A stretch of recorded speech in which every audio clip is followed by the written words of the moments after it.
There are two very significant moments when it comes to renting a house. The first is when you pay something, and the other is when you sign something.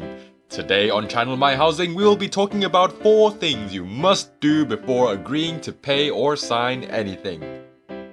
Number 1. Always inspect the property. Would you not give a car a test drive before buying it? Why would you do any less for the place you live? There are several things to consider, such as the distance from the nearest school or supermarket, as well as the quietness and safety of the surroundings.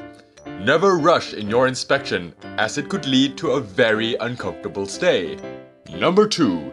Insist on a written lease agreement. This will give you greater legal protection if anything goes wrong.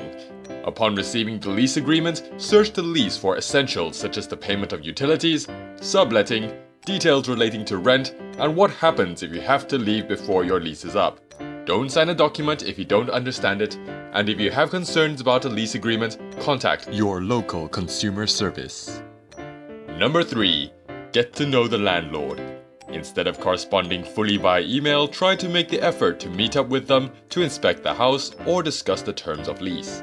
Make sure you have an effective way of contacting them, such as their phone number or email address, so you can contact them when something comes up. Finally, know your rights and obligations. For example, did you know that if your rent is less than $250 a week, then the bond cannot be worth more than 4 weeks of rent?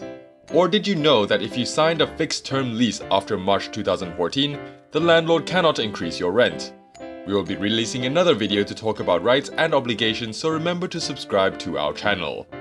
So to wrap things up, always inspect the property, insist on a written lease agreement, get to know your landlord and make sure you have their contact details, and know your rights and obligations. For more tips on accommodation, subscribe to Channel My Housing, like us on Facebook, or visit our website at www.myhousing.com.au.